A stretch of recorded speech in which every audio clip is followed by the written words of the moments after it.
Consider any given function and all of its non-zero derivatives. How many points of intersection are there between all the graphs? This is a fun investigation, so let's get investigating, starting with trigonometric functions. Sine will differentiate to cosine, and cosine to minus sine, and these will both have infinite number of intersections since they're both periodic functions with the exact same range. On the other end of the spectrum, tan differentiates to secant squared, and that has 0 points of intersection. Okay, well that's not the greatest start. We have two really boring cases, but let's try exponentials. Well, e to the x differentiates to itself, so it will have intersection points everywhere, which is even more infinite than the infinity we had before. But if you have e to the f of x, then that differentiates to f prime of x times e to the f of x, which reduces to solving f prime of x equals 1, which might actually be finite and non-zero. And then if we differentiate again, we get this arrangement here, which amounts to solving f double prime of x plus f prime of x squared equals 1, which will give us a few more points of intersection. However, the big problem is that most functions, this one included, will never have a derivative that's equal to 0, so you have an infinite set of curves, and unless I'm missing something, that means an infinite number of intersections. And so we go back to our question and tweak it just a little by changing function to polynomial. Let's start with a polynomial of degree 1, i.e. just a straight line with non-zero gradient. We both know that its derivative is just a horizontal line, and since all straight lines have infinite range and domain, we know that they'll have to cross somewhere, so we'll have exactly one intersection. And this intuitive argument is correct, but for the sake of future cases, why don't we consider the algebra behind it? So we have f of x is ax plus b, which means f prime of x is a, and we're going to try and find how many values of x satisfy f of x equals f prime of x, because that corresponds to a point of intersection, and that eventually reduces down to x equals 1 minus b over a. And voila, we have one solution which must always exist since a can't be 0. So now let's move up to degree 2 polynomials and carry out the same algebraic approach. We start by defining f of x, f prime of x, and f double prime of x, and the million-dollar question is of course how many intersections are there between them. We know from before that the first and second derivative, i.e. our degree 1 and degree 0 polynomials, intersect once, and just sketching all three of them on the same graph, we can see that we could get up to 4 additional intersections. But as long as it's still fairly easy and possible, why don't we try and put some numbers to these situations?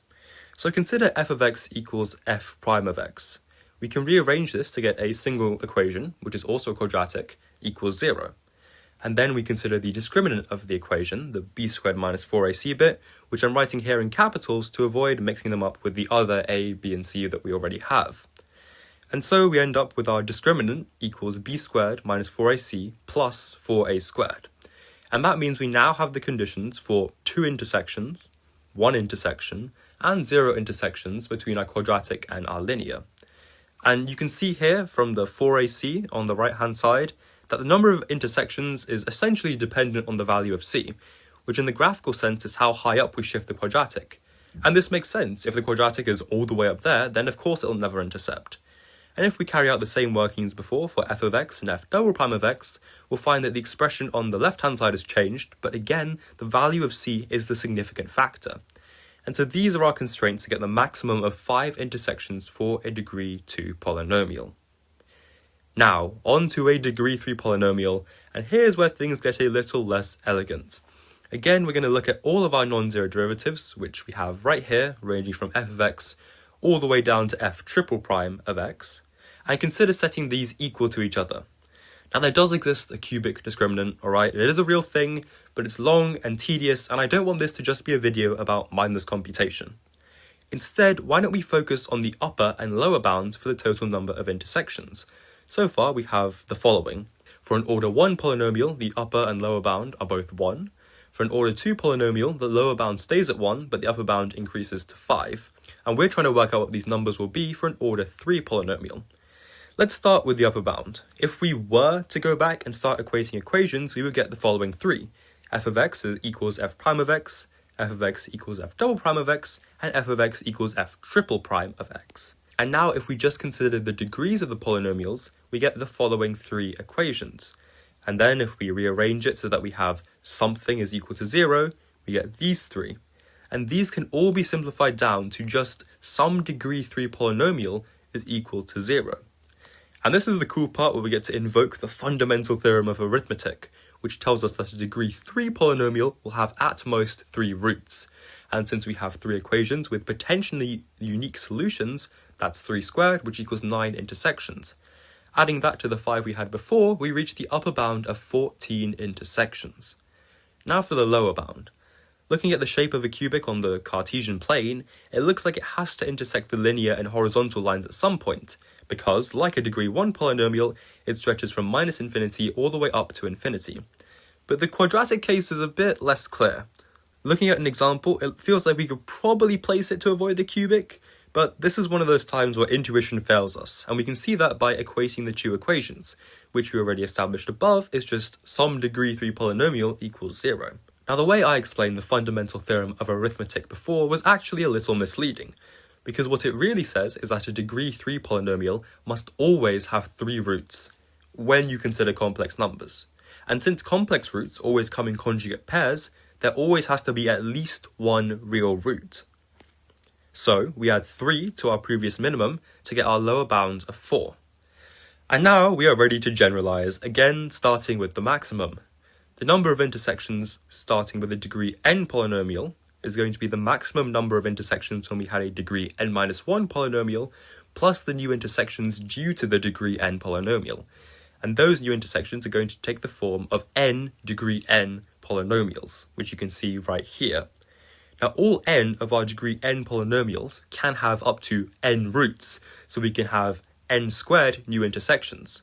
This whole arrangement can be expressed as an equals an minus 1 plus n squared, where an is the maximum intersection number for a degree n polynomial. But we can actually use some iteration to find a closed form expression for this, by writing a of n minus 1 in terms of a n minus 2, and so on and so forth, until we reach this.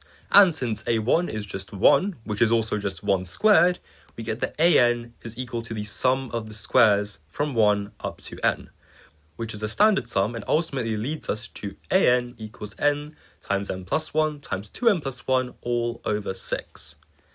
Now, I don't know what you expected the answer to be, but I'll tell you that I didn't think we'd end up with just the sum of the squares for our upper bound.